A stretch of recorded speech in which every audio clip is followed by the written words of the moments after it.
All right. Hi, everyone. My name is Nathan Merkel. Thank you for joining me on another episode of Sports Stories. I am gratefully and excitedly joined today by Elissa Grabow. You go ahead and introduce yourself if you like. Thank you. That was very professional, Nathan.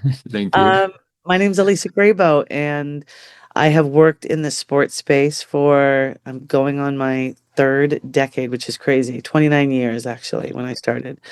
Um, and I currently am a business manager and handle everything for Tracy McGrady, NBA Hall of Famer, going into a lot of unique business opportunities post-career. So I kind of run the gamut from the time, well, yeah, we'll Yeah. dig into the meat and that's who I am. I help, and I've helped professional athletes along their journey, everything off the court, Mhm. how to kind of enhance their whole portfolio rather than just focusing on their sport, other areas that I think that can maybe enhance their business life and their personal life, and those are the things that I've done over my Cool. Yeah, it's really cool. I've got actually got your LinkedIn page pulled up. I've got your history, the the history of your experience, and it started off with Arn Tellem as a player assistant. Then you worked your way up to senior VP, player relations and development. Then a sports business manager, and now head of operations, each with different companies. So I'm curious, sort of how you started your journey in sports. It seems like it started with Arn Tellem. Is You know what? It actually wasn't. It was there was a pre-Arn, but it's a great story because when I went to UCLA, I studied psychology, and the entire time I thought I was going to go on to grad school and get my uh, PhD in clinical research, and that was really where my kind of track was going. And I literally discovered that when I graduated, I was just done, and I had convinced myself it was crazy because I was like, I think I want to be a journalist. Nutty part was I never took any journalism courses, although at UCLA, at all. And but I know that I didn't want to continue on in psychology. I was excited about what I'd learned from college and the life lessons that I got and the experience at UCLA and the people that I met. But I knew that my life was going to go in a different direction, and I thought it was going to be journalism. So I I found an internship right after graduation, and the only internship that was available was at a place called Prime Ticket, and it was which is now Fox Sports. okay, Is the only one. And really? I'm not a sports person by any stretch of the imagination. I don't follow it. I don't have a team. I wasn't that person. Hmm. And I got this internship, and part of me was I'm kind of a finish when I start. Like no matter what, I don't know where it's going to lead me, but it's just part of my personality that like when I do something, even if it doesn't make sense to me at the time, I know it will, and I'll figure out why I was there. So I started, and literally the first day of my internship, I was the only female. And I walked in, and they said to me, okay, go in that back room and pull the highlights or mark the highlights on this baseball game. I did not know I was not secure in that position because I did not know what a highlight was. I didn't watch baseball, but I was the kind of person that I was like, yep, got it. I was always like, I'll figure it out. Like I'm a problem solver by nature. Hmm. Sat in the back room, and I hated every minute of it. Like for a true sports fan, that was like, oh my God, that's a dream job. But for me, I was like, oh my God, it was like watching paint dry. And I did it. It was a 6 month commitment. I had to be there for 6 months. And I was learning a lot of things about the sports um, kind of news. And I realized at the very end of my internship that I don't want to be in journalism. Like I knew there's no way that this is for me. But I didn't quit and I didn't leave. And that's something about my personality that was just like it's just kind of a component of who I am. I didn't know where it was going to take me, and I'm not a big complainer, so I wasn't like I just was like this is going to it's a means to an end somehow. Right. So the last day of my internship, I was like I got to look for a job. So I need money because I was living on my own. It was, trying to figure out my next step. And Hmm. one of the producers at Prime Ticket was like, "Oh, this guy Lee Steinberg needs an assistant." And I was like, I'm his girl. I don't even know who he is, Who's but that guy? I'm his girl." And he happened to be the biggest football agent in the country. So it was right around the time of Jerry Maguire, that movie that was coming out, which It's a huge, like, kind of almost cultural, legendary movie about sports agents. And it was about Lee Steinberg. It was him. It was the story was about him. Tom Cruise was playing Lee. Hmm. And I walked into, it was the craziest thing. I got an interview Hmm. and I sat in this lobby for 6 hours. This is literally the craziest story. I'll never forget, she was a receptionist sitting right across from me. There was no cell phones at that time. This was 1995, 1995. Hmm. And her name was Andrea Babinski. And there was, by the way, it was packed. The lobby was uh, maybe 20 kids deep, and everyone had their resumes. And one by one, everyone left. Hmm. It was 6 hours he made us wait. Wow. And I was literally the last man standing. I wouldn't leave. I was like, this is crazy. It was almost like a game. And yeah, that woman, and there was like two magazines in the lobby that was like old ESPN magazine. Like, I kept reading the same thing. We were chit-chatting. I'm a personable person. She was like, I feel so bad. I was like, don't feel bad. Again, in my mind, I was like, I don't quit things. I don't Right. leave. I'm going to figure out where this is going to take me. And literally, it was like on the sixth hour, and Lee came out, and I'll never forget this. He came out and he goes, "Are you my interview?" And I'm like, "I am your interview." He goes, "Okay, can you drive me to the Orange County Register? I'm doing an interview there. We'll do our interview in your car." I'm like, and I said yes. We got in my car, Oh my gosh. we drove to the Orange County Register, and I was like, "This is so weird." And we walk in, and he's talking the whole time. He asks no questions other than talks about him and his career and all this stuff. Hmm. And he goes, "Are you going to come in with me?" And I was like, "Okay, I'll go in with you." Sure. Walk in, and he introduces me. He's like, "What's your name?" And I'm like, "Elissa." And he goes, "Oh yeah, this is my new assistant, Elissa." And I was like, Oh. "I got the job." That's how I got the job with Lee Oh my Steinberg. gosh. And then, which I've never talked about this, but I can talk about this. So then he hired me. What I learned was, so Lee represented all the big, it was Steve Young, Drew Bledsoe, Warren Moon, all the quarterbacks. Hmm. And it was, it was just the elite of the elite Right. quarterbacks. And I worked for Lee. And at that time of his life, and I think he's been pretty public about it, he was he was a little loopy with some drugs. Hmm. He was crazy. Yeah. And I worked with him for 10 months, and it was the first Super Bowl. It was in Phoenix. I was so excited because I got this really cool job and I loved what I did. And he was weird, but like I was young, so I was like, let me figure this out. And this is my first job. And I guess it wasn't, I didn't really care about the sports part, but I loved the industry was great. The other people that worked in the office were fun. And we were in Phoenix, believe it or not. It was the Phoenix Super Bowl. It was in 1996, I think. And he has always had like the biggest massive Super Bowl party. And it was that weekend and I was realizing, oh my God, I don't know if I can stay working for him because he's he's wacky, like Crazy. crazy. He's like doing things that are not normal. Oh my gosh. We were in a limo with Mm. This is a great story, with Eric Karros, was a Dodger at the time, Amani Toomer, that was a Giant. He played Hmm. for the Giants. And then Billy, and I want to say Cunningham, that was also a Dodger. Hmm. Was at the time it was Lee Steinberg, and it was Lee Steinberg and then Jeff Morad. It was Steinberg and Morad. That was the firm that I worked for. And Jeff Morad, I think he actually bought the Diamondbacks, believe it or not. Really? Oh yeah. So he was the baseball guy and Lee was the football guy, but I worked for Lee. Hmm. So in the limo, Lee was so not right in the head. At that time I was like, this guy's crazy. So I was sitting up with the limo driver, because I'm like, I'm not gonna go sit back there because that guy's wacky. He was just doing weird shit. And he then said to me, I'm gonna kill you. Oh my gosh. Yeah, it's a true What story. the heck? Yeah, I can't believe I'm telling you this. It's This crazy. is funny.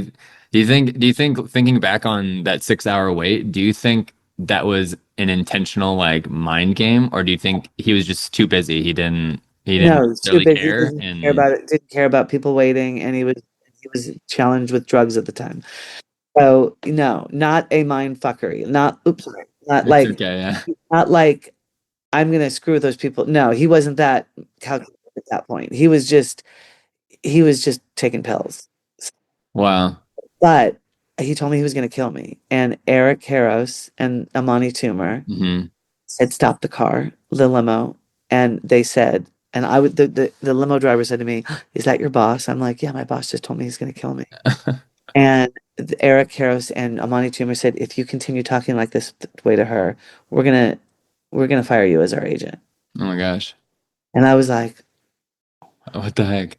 really like the first time I really saw, because these guys were really big time athletes, they were franchise players, and they really, they didn't know me like that at that time. I'd been there for 8 months at the firm, and they were humans, and they were like, I saw another side of like these guys that I really, really, really liked, Hmm. that they had power over the person who had power over me, and it was crazy. That's really cool. They they stood up for me, and I left the next morning. I flew home. Um, and I called my parents and I was like, I have to quit. Like, there's no way that I can work for this man. He just told me he's going to kill me. Like, there's no job that's worth this. But it's great. I mean, it was Lee Steinberg. The movie Jerry Maguire is being made after him. He had a downfall after long story short, I left. And then he like courted me like it was weird. Like he sent me flowers and stuff. And he's like, you have to come back. And I'm like, no, I'm not going to come. And so I said, what I do want is, he's like, I'm going to give you X amount of money to not tell that story, which is happened to us. I was like, well, I'm not going to take that money. You're going to double that money. And then you're going to give me a letter of recommendation because I was a really, really good employee. So I walked away with a little purse of money. I and I wanted a job. I didn't want to, and he's like, you can't talk about this for 7 years. That what just went down. And I was like, no problem. Yeah. Like, I don't. I want a job. I want a career. I want a purpose. Like Right. and I didn't want to work in sports at all. I was like, these guys are nuts. Like I liked the players, but like the agents were nuts. And I had only had Lee Steinberg. So then I was like, I left him, but I was secure enough because he gave me some money. Hmm. Um, and I got a letter of recommendation. That's And nice. that was more important to me than From Lee anything. Steinberg, yeah. Uh, So I was like, well, I can't not work because I'm a workhorse. hmm.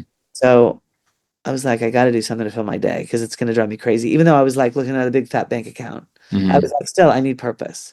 So I became this is crazy, but I was like, well, what do I want to do? So I went and I worked at a nursery school as like a nursery school teacher. At the time, What kind of 180 is that?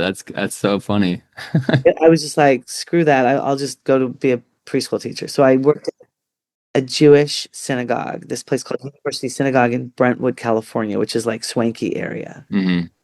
And in my class, and I taught the 3-year-olds, and there Hmm. was a little kid, and I was loving it. I was like, I wasn't in the glitzy life of working for Lee Steinberg, but I did not want that life after what I saw with tirades and the way that he treated people, and I was not up for that. I was not having that. Hmm. Too much self-respect.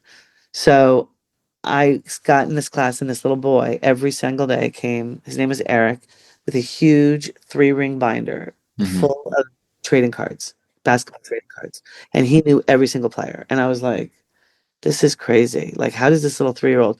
He knew every. I mean, it was like Magic Johnson, Kareem Abdul-Jabbar, like knew everything." And I didn't put two and two together. I just was like his teacher, and we had teacher parent conference, and his dad was came in for a teacher parent conference, and I sat with them and I said, "Oh my God, your son, he's a good sharer. He's great on rug time. Yeah. He listens to us when he's on the yard." Like it was a parent, like of a 3-year-old. And I said, "But I have to ask you about the notebook, the big Hmm. binder, because how in the world does he know all those players?" And he goes, "I'm a sports agent. My name's Arn Tellem." Oh. And I was like, Oh. "I can't believe it, Arnie." I said, "Well, Arn," I said, I just worked for Lee Steinberg. I just left him. And he goes, "Do you want to work for me?" And I said to him, literally at my teacher parent conference, I was like, "Do you have a problem with drugs?" Yeah. And he's like, "No." And I was like, "All right, let's Then go." yeah, let's do it. I couldn't get away from sports. Like I was Oh my like, gosh. so then that's how I started with Arn. And as I was his son's preschool teacher, Arn thought I was really great with kids. Wow. and I had a good demeanor with people. And he saw that and he's like, "You're going to be really great. You're so great with kids. I really want you to kind of handle all the players that come in that go right from high school to college, like to the pros, because they need extra hand holding and Hmm. you'd be great with them." So that's how he put me on Kobe's account, Tracy McGrady, Jermaine O'Neal. And he also thought that I would do great with what I call the crazies. It was like that was like J.R. Ryder and Latrell Sprewell. I was with Hmm. Latrell Sprewell with the whole choking thing. Oh my gosh. And he was like, "You're great with those people. So, Mhm. I want you on there, to be with them and kind of be their person." So I was really making with the young guys with Kobe and Tracy and Jermaine O'Neal. I was helping them do everything, like Yeah. get set up with their, when they got drafted and get their apartment set up. And, they're going through this kind of unique time. Like Kobe always came with family. So his family kind of really was insulated him and did everything with him.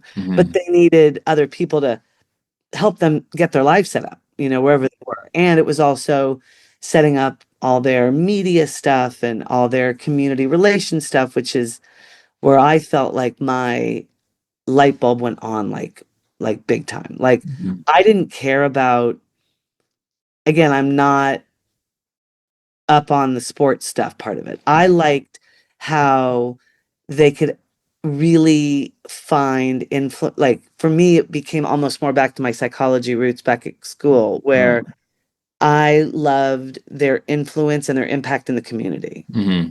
They could do on that end. So I went and I was like, I said to Kobe, I was like, let's start a foundation and let's do things and let's figure out like you're from Philly, but you're moving, you live in LA. Like, let's get you kind of cemented here with the community, and let's like figure out other than basketball because Hmm. that's going to end one day. So let's figure out what makes sense to you. So that's really where I found like I connected with all the players that I worked Yeah. for because I wanted more for them than like I didn't.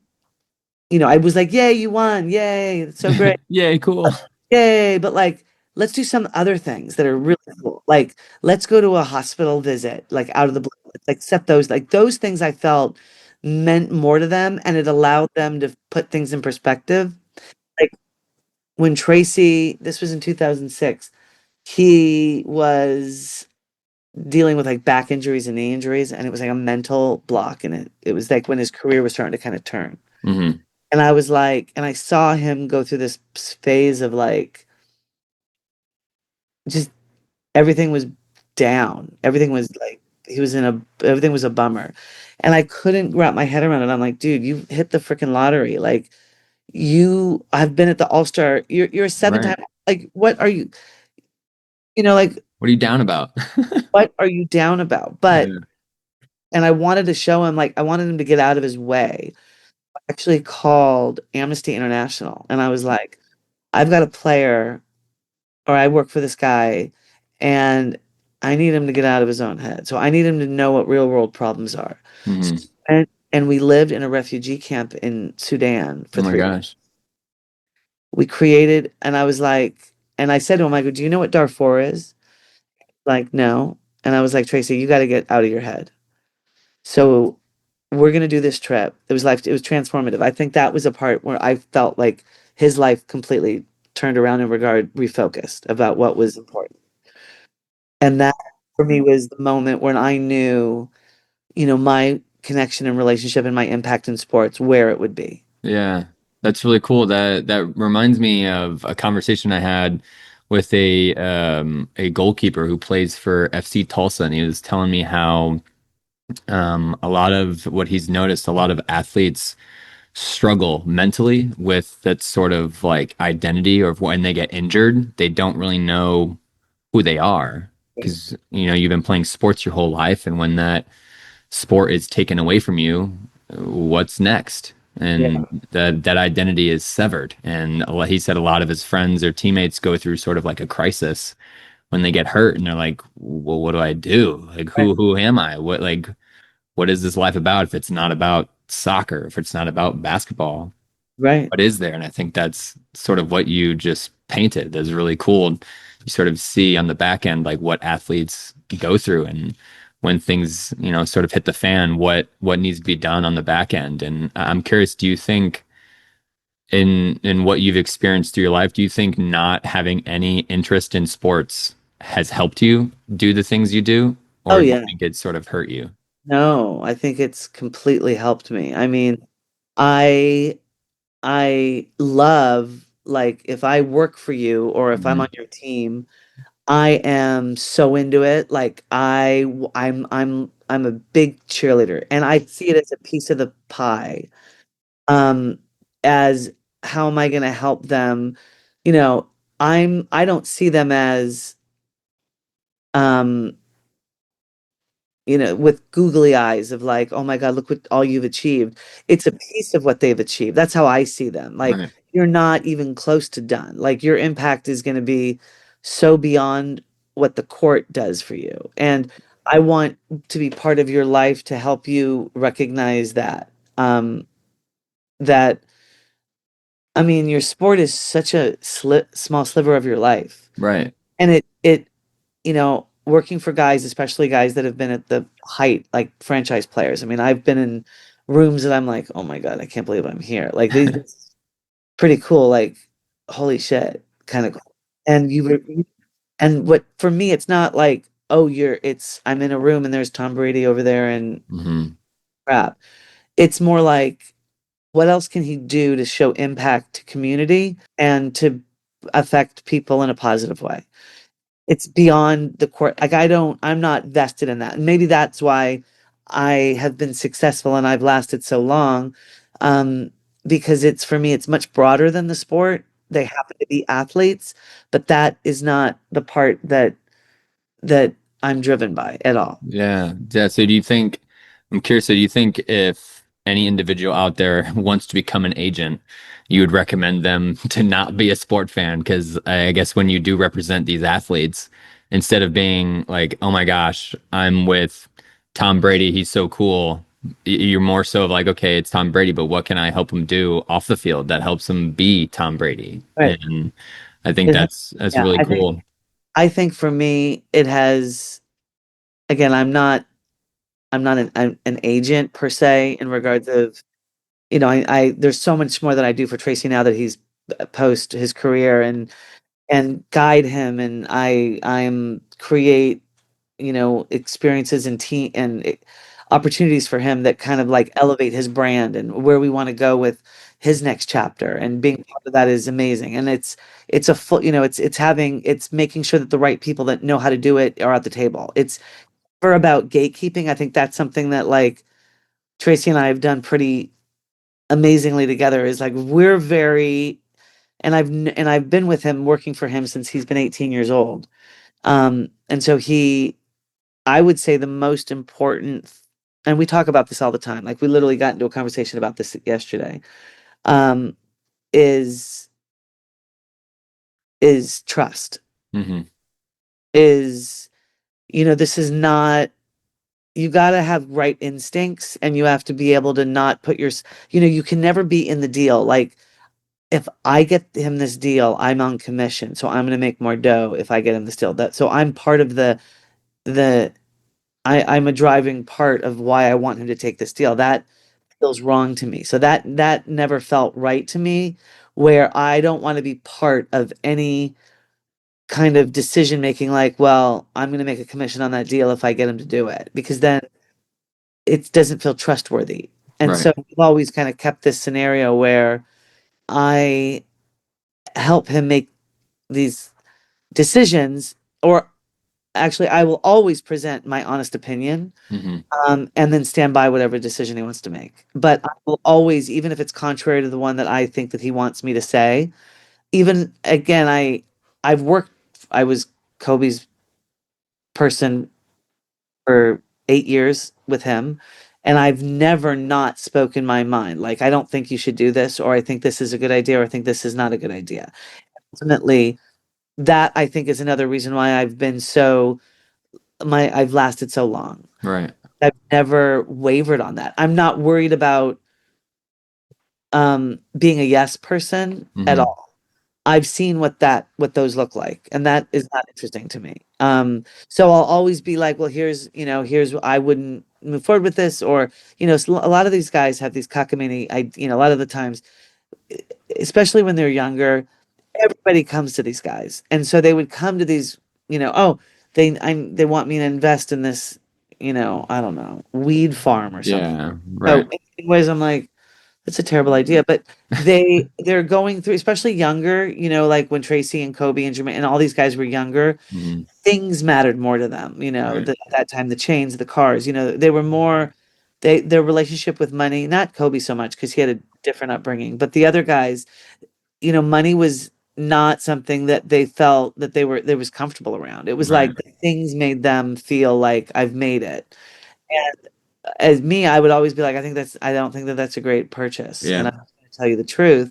They would maybe make it or maybe not. But part of I think my longevity is I'm always super upfront and honest with how I would guide them, not feel intimidated about not making them feel good. Cause it's like, and again, I could look back at my career and say, this is my 29th year with Tracy. Wow. And I've, I've never not felt that I was, authentically real in my guidance for him. And at the ultimate, at, at the end, he trusts me. Yeah.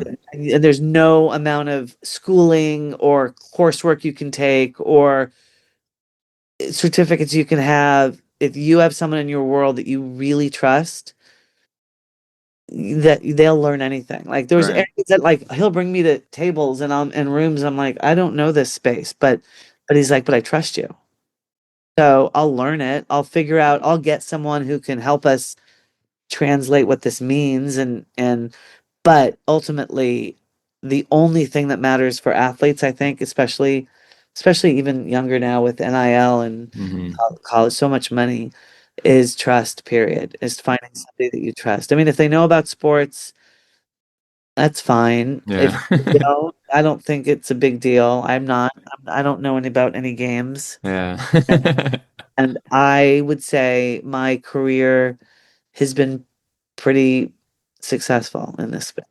Yeah, it's really cool. Do you think it was really funny? I listened to you talk there. You said your guidance of Tracy. It kind of sounds like you're almost a pseudo like psychologist in a sense, Yeah, like sort of like relating back to what you kind of wanted to be yeah, in school. Like you're sort of like a unofficial like life coach in a sense, and it yeah. sort of I like would say that. yeah, Yeah, it sort of like relates back to sort of what you wanted to do yeah, when you were in school learning psychology. And so I'm like, wow, actually, like that makes a lot of sense. I feel like that's kind of what you're doing, just yeah. not, but it is, but it's not. And I've learned it's interesting because I didn't take one business course, but I literally am a grad student in business because I'm in so many rooms and I understand that space so well. Yeah. But for me, it became, I look at and I hope I always, eh, I don't even know if you remember this movie, but there's a movie called Walk the Line. It was with like Reese Witherspoon, Yeah. about like, Is that the Johnny Cash movie? yes, Johnny Cash Yeah. movie. Yep.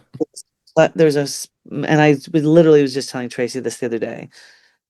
There's a scene in that movie where Joaquin Phoenix is like coming off of drugs or something, and Mhm. he goes to her house, and then like the drug dealer tries to get there and like sell him drugs, and she's out there going, "Get away, get away, get away." Mhm. I was like, dude, that's me. Like Mhm. I'm the person who, not that he's a drug addict in any way, Yeah. shape, or form, but I am the one that's trying. There's so many people that come at them that I think my main role is to kind of try to keep his life as steady and unaffected with negative influence because the influence is coming at you can't shield it, and there's an intoxication about that, but everybody coming to you and you're the man and all this stuff.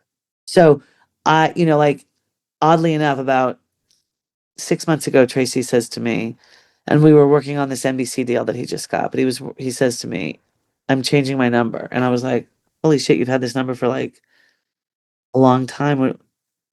Cool. Yeah. He goes, I gotta narrow it. I've gotta, whatever. Mhm. can't be so accessible. And I'm really wanting the next chapter of my career. I gotta laser focus on this. And so Right. everybody still has my number. I mean, I've had my number since the beginning of time. And if you know Tracy business wise, you know it. I'm the person. I got more calls than you could even imagine with yo, yo, yo, something's up with T-Mac's phone. I got to get the digits or something. And I was like, no can I don't do. know. Yeah, you got a new. I don't know. What is there a message I can give to him? Because Yeah, and I'm send it like, in the mail. I don't know. yeah. That's when I think, he kind of leaned into the next phase of his life and allowed kind of you know, the good old days of just hanging with a bunch of guys and and there's also a we actually funny we talked about this too. There's a guilt about like if somebody would call me, being a pretty normal person, Hmm. and they're like, "I lost my job," I'd be like, "Oh my God, I feel so terrible for you. Like, I feel so bad. Tell me how I could, can I help? Or can I make a call?" Or something. When someone says that to him, or someone with means like that, Hmm. there is guilt of what are you going to give me? Or Yeah, oh yeah. so it's the power balance is off, and it's not, it it's it doesn't warrant like people in your life, even family members. You're like, it's complicates it because there's and Arnie told me this years ago. He said there's two problems with money: when you have too much and when you have not enough. And they're equally as messed up. Right. There's no difference. They're just the opposite. And you can say, oh, no, no, it's so much better when you have money. I have seen families implode, Yeah.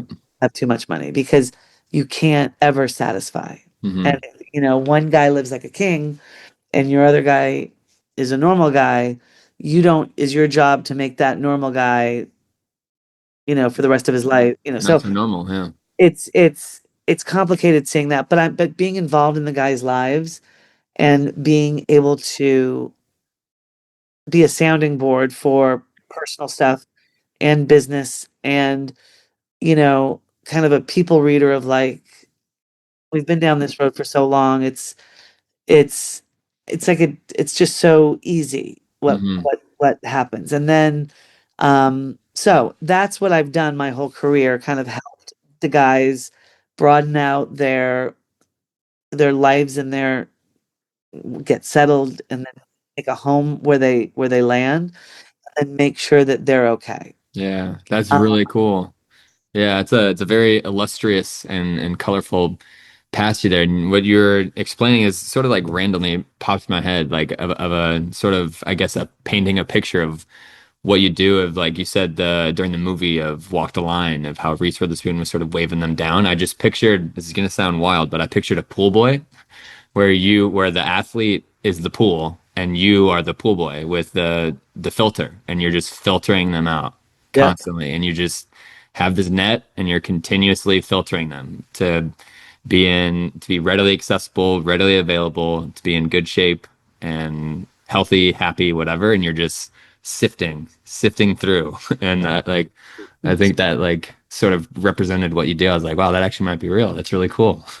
Yeah, no, that's actually a really good way to kind of visualize it because there are so many people. That's the I think the thing that I watch every draft when these get drafted, and I'm hoping I know what they're facing, and Yeah. I know that family is going to get all wacky with money, especially first rounder kids. I'm like, oh my God, make smart decisions, and the most important thing is who you choose to get you through the Yeah. The trust, right?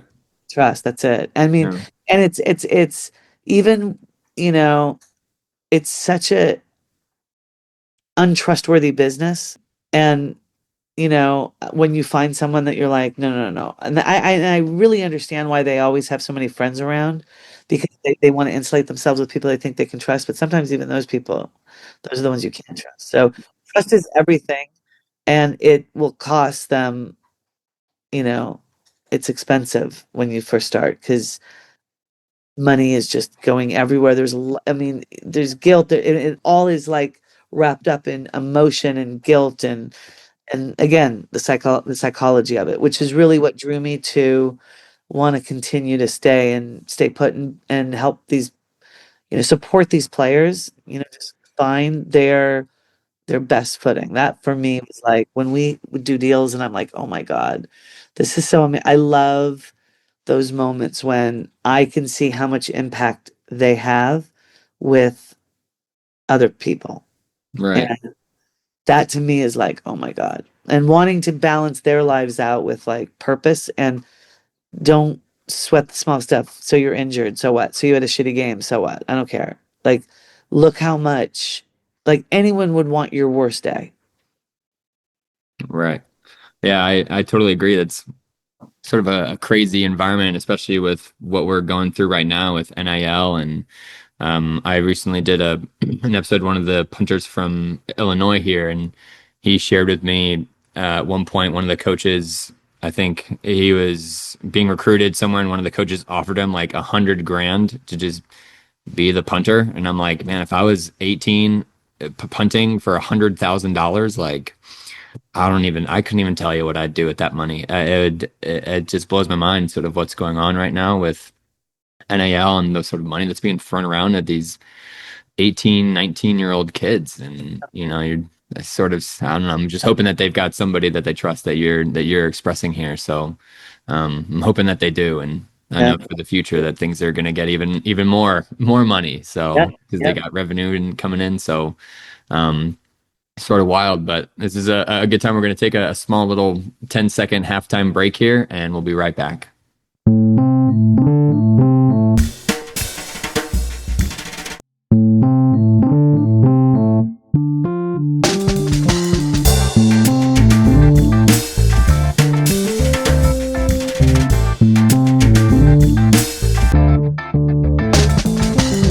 Welcome back, everybody. Hope you enjoyed the first half of the episode.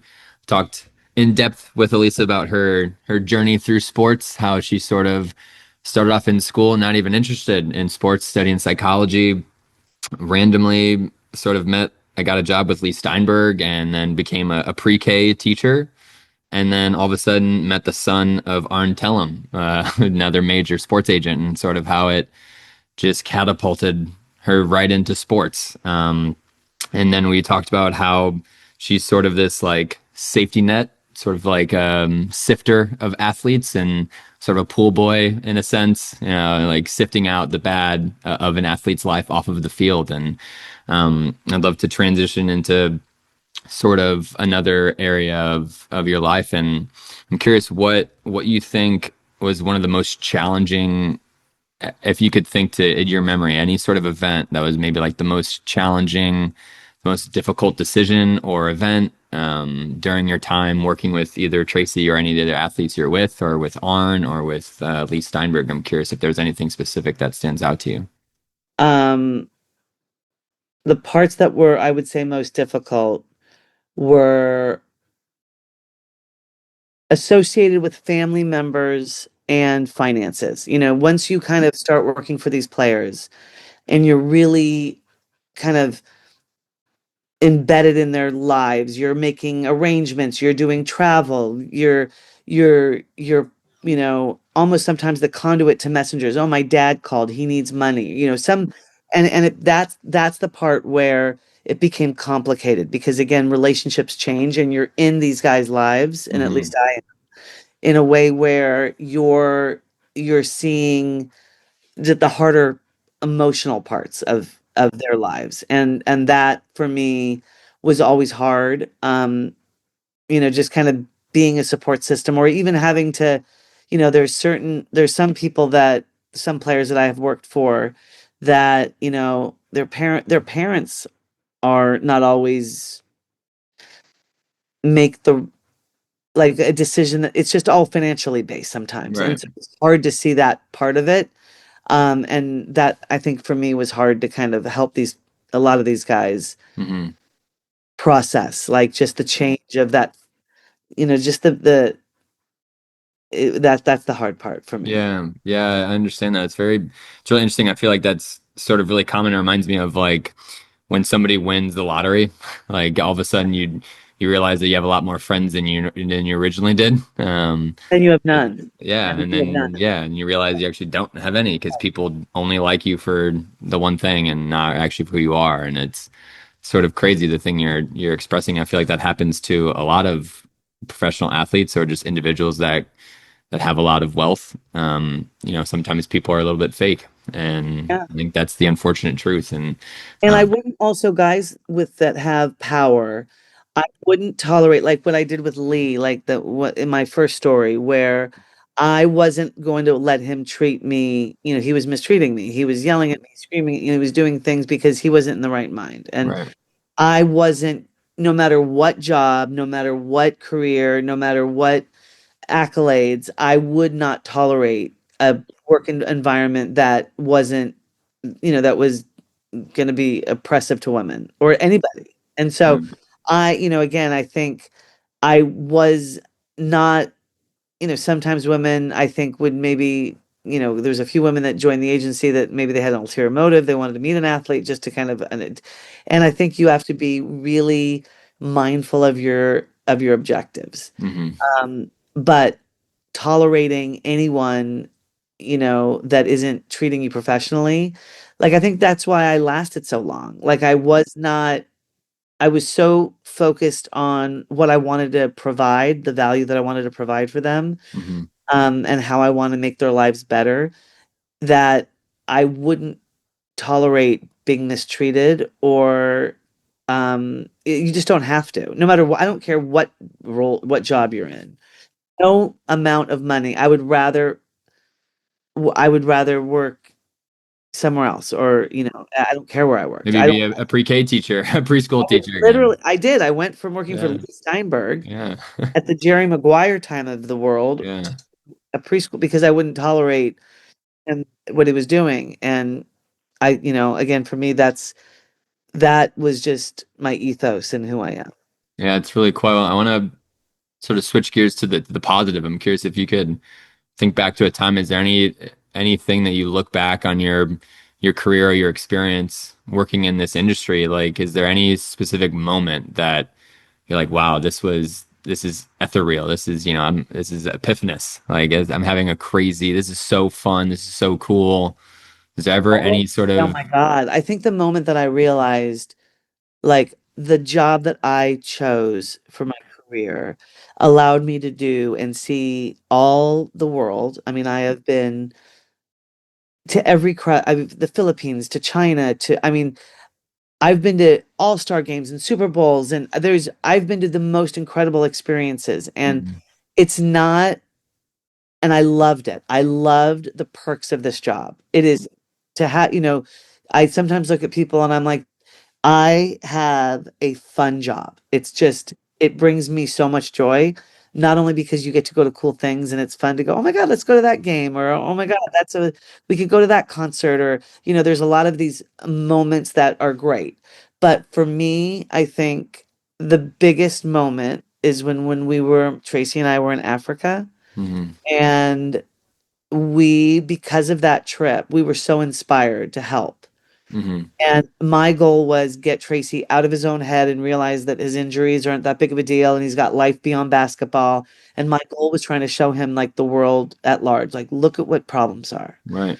And we went to Chad, which was right on the border of Darfur, and it was right in the midst. I mean, there's the atrocity and that genocide is still going on over there. But I wanted him to learn something outside of his broke back or his messed up knee or something. Yeah. And so that moment when I recognized and I saw how, you know, and they knew that he was someone when I mean, they were in the middle of a war and we were in a refugee camp. Like Yeah. they didn't even have they didn't even have television. They have nothing. There was no electricity, but they knew he was someone of influence. And he was so curious to learn from them, and they were so curious to receive whatever blessings they thought that he brought because they knew that he was this Westerner that had Mhm. influence, and he must have been a big star Right. because of the big, he came with a crew and there was the whole thing. And that moment showed me how much impact someone like him could have on a whole community. Hmm. Came back and we raised hundreds of thousands of dollars. We built 7 schools in these refugee camps. And I felt at that moment, I love what I do Hmm. because I somehow was able to position someone who has great influence, and I could leverage that to really make something better. Right. And again, I couldn't stop the war. He was learning about what was going on, and he realized. I remember the day he was looking at me. He goes, "Man, I don't have any problems." Yeah. And I was like, we were literally sleeping in tents. Yeah. It was a crazy experience.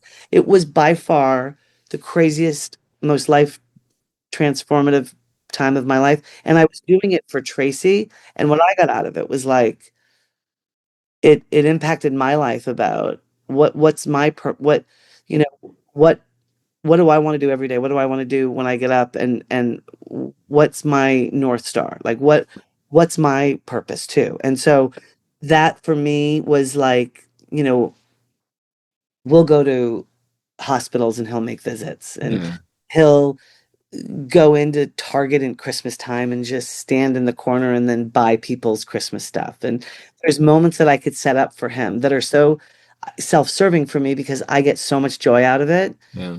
And I build these experiences for him to do, knowing like, oh my God, it's T-Mac, it's Kobe, it was all these guys that were super, that had this influence, but I wanted to be able to activate it.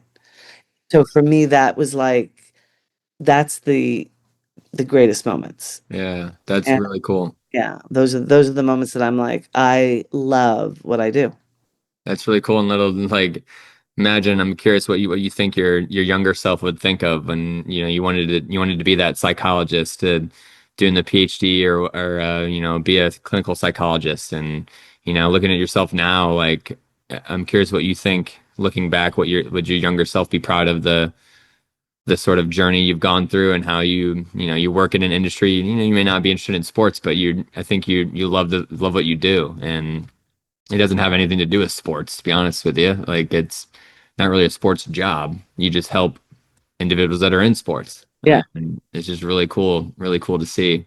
I'm curious if you think, would you ever have thought you'd be right here, what you're doing right now when you were younger, or did you sort of have I thoughts or always knew that, and I don't know why or where this came from, but I always knew that there was never any limits. That I was like, oh, if I want to do that, of course I'm going to do that. Like I always had that confidence. I never, I I never had a doubt. It was always like, of course I'm going to do that. Of course, like I always, like I can't explain it, but I've always been, this is so weird, but I have this weird, and this is really weird. You're going to think that this is weird, but I have this really weird skill set. And hmm John is going to laugh at me when I tell him that I shared this with you. Because I have a energy. hmm I don't know what it is. Yeah. I will always, when I say always, and just ask John, what's her secret power? I will always pull up and get the best parking spot, no matter where I'm at. I don't care if it's a concert or if it's at the mall at Christmas time. Like I have this thing where and I don't know if I've just oddly manifested it because I'm like, and my kids are like, Mom, I'm like, I know. It's like, it's always the first, like, and I can't even explain it to you. Like, no matter if we're at I mean, Tracy even knows. He's always like, "How the hell do you get these parking spots?" I'm like, "I don't know." Like, it's always, "Oh, we're going into New York City. Oh, it's right in front of the building. Oh, there's a spot." Like, and so it's the same kind of confidence I know that, like, of course, I don't even have to worry about parking spot. Like, I don't ever worry about parking spots, which is crazy which is That's such a funny. stupid thing.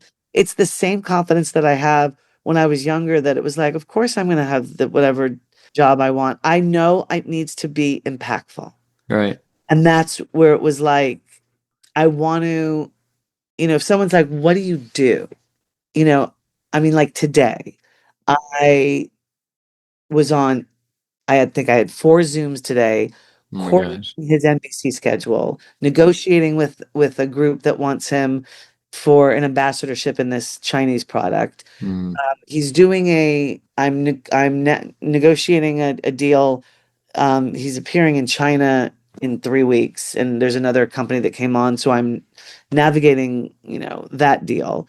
And then I'm working on his travel because he's got to be everywhere in the next 3 months because hmm. these NBC shows. Then we're relaunching ABCD Camp. He's on all these podcasts. We're working on his own podcast. Right. I've got OBL that we're building. Hmm. It's nuts. And it's basically being an organized, trustworthy problem solver, Right. Do which you is, think, do you think those are the, like, if you could, that leads me into this question, if you could boil down sort of the job that you do or the industry that you're in to like one, maybe one key trait, do you think it would be trust or do you think it would be organization?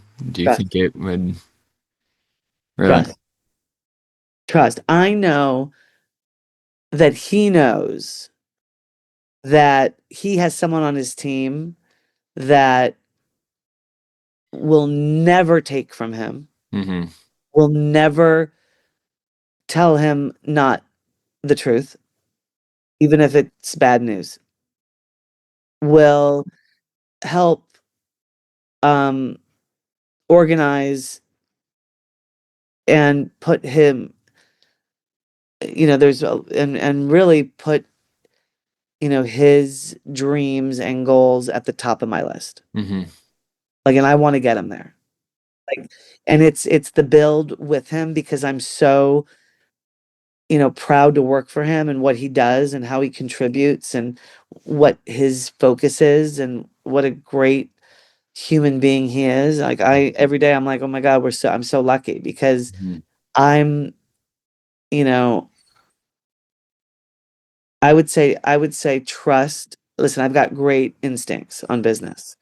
Um, but ultimately I think you have to be trustworthy, Right. period.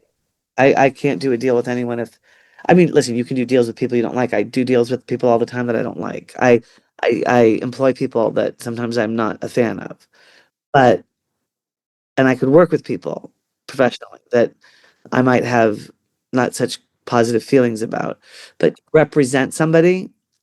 honestly represent somebody in their lives, there must be a trustworthiness about you that Right. is unwavering.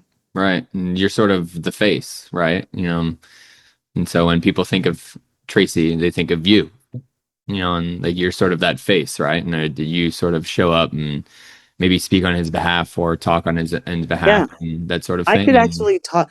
I did a Zoom the other day where I was relaying his point of view, and I hmm. really felt like I was him. I was like, I'm morphing into you because I know what we want, and I know what he wants, and I want to make that happen. Right. So there's this, I think effortlessness between us that was, I mean, it's taken 29 years to do this, but that he doesn't have to blink. You don't have to think. And there's some people that will continually try to, you know, it's interesting. We always talk about this too. As open book as I am with, come to our table, like join us. There's all these different ventures that we're working on. And I love smart people. I want a big table of people that could help me get better and help Tracy get better and help us get to the place where we need more people. Hmm.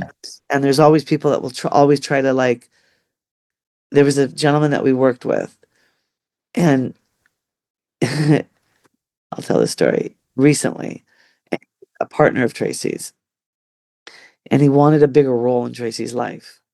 And he was explaining to Tracy how he could be the guy. Yeah. And she's like, well, I have Elisa. And he said, um, why don't you just keep her to do your travel? And so, So just your travel agent. and so, interestingly enough, he didn't last. Yeah, I'm sure they didn't appreciate that one. No, no, Tracy actually said to me, sit down. I need to tell you something. I was like, Yeah. oh, Oh, great. Here we go. here we go. But again, there's trust. Yeah. And That's when, cool. especially again, when an athlete finds that and has that, there's the sky's the limit. Yeah. That's really cool. I feel like that's sort of difficult to find nowadays. I feel like Or the with unicorn. yeah, with the rise, there's so much technology going on nowadays. I feel like there's less and less Yeah, human to human interaction, and a lot of people are more, I guess, enticed by what's behind a screen or what's the voice inside a phone or a DM or things like that instead of, right. People. yeah, people face to face, shaking hands, making, decisions face to face. And I think that's one thing that I'm a little worried about in the future, just because I think, this generation is very technologically reliant instead of being more face front with people, and that sort of brings me to my next and final question. I'm curious what you think what the future looks like, either for you or for Tracy and his ventures, or for sports. I'm just curious. You can answer it however you'd like. I'm just curious what you think the I'm future so looks like. excited about it. I think when I look at sports and I look at how it makes me feel, Hmm. those moments. So, um, Tracy was just at the Bills game, Hmm. the Crazy game. Yeah. crazy game. And, he's a limited owner. And so he went there and it was the first game of the season. And he's like, and I'm watching it. And I'm watching it. I was like, uh-oh, wait, they scored. Oh my God. Mm. Now I know I can't text him because then it'll jinx it. That thing when you're like, wait. And I was dying to call him because he was at the game. And the minute the game was over, I'm like, please tell me you're there. Please tell me you didn't leave. Please tell me you're there. And he was like, are you kidding me? Are you Welcome kidding back. me? I'm gonna leave. Are you out of your mind? No way. And we went on this amazing, it made us feel so good. Hmm. And we couldn't stop. Like, he was like, that was crazy. That was the sickest thing. Those moments our world needs. So sport can bring us there to those Right. moments that we're like, that was great. And nothing can, you know, because I think like you had referenced, our world is we're so separating and we're Hmm. so not reliant on human connection anymore. That when you see live things and you see things that you can get behind and you can like, my team won and we all are, it was funny because the Twins worked at the Nets this past year. Hmm. And I was like, we're going to go to a game because I want to see them at work. And they were VIP hospitality hosts. And they were running around and I'm watching this game. And again, I don't even remember the last time I went to a NBA game. Actually, I think last year, but we were at the Nets. Who were they playing? Maybe the Pistons or something. And ha I mean, it was such a great game, and everybody in the arena was like getting behind it and hooting and hollering and screaming, and it was a close game and whatever. And I'm looking around it, and I was like, half of these people voted one way, and half of them voted the other, and nobody knows. No. And right now, at this very moment, we're all in it. We're all wanting the Nets to just for kick ass right now. And that is what sport does. And I miss that. And so for me, I love that sport can be that, like, again, I was only watching the game because Tracy was at the game and I was like on television and John was watching the game. And I was like, oh my God. Like, I'm not a sports fan. I don't I didn't really care about the game. But when you're in it and I'm like, it brought me to a place of feeling like so good that as a society, I don't think sports going anywhere. I Yeah. think I think we need it more than ever Yeah. I because it agree. allows us to feel like we're part of something bigger than us Yeah. and we're not talking about stupid politics and we're not talking Hmm. about the horrible shit that we deal with. We're Right. talking about like, you know, it brings us all back to what we want, which is Hmm. camaraderie and that connection with each other and that like I don't know the guy next to me, but like, yay! Yeah. High We fiving don't even everybody know each next to you. other. But Yeah. we are so connected Yeah. because we're so disconnected Right. that it feels like, Tracy's like, I'm high-fiving the people around me. It that's what it did for us. So for me, Yeah. I'm excited about it. That's really cool. That makes me like think of sports as this sort of like grounding mechanism or platform, I guess, for basically everybody in the everybody in the world. Yeah. It's sort of that release, that escape from reality, I guess. People come to a game and they expect to just be entertained. Like you have no control over it, and I think the volatility of it is what makes people love it so much. Yeah. And like you show up to a game, you're like, man, I just want to be entertained. And Yeah. games like that Bills and Ravens game, like you really get your money's worth if you stayed. And I know half the stadium left. And there, I bet they're regretting that. But it's just sort of crazy what it can do to bring people together and do all these crazy things. And it's sort of wild what the future is. I'm really intrigued and excited for what the future is going to look like. I'm a little nervous because I know that there's a lot of technological advances right now. There's like virtual reality. You can like I heard you can buy a courtside seat on a virtual reality headset instead of going into the game. You can just buy a seat on your headset and just watch the game from your couch.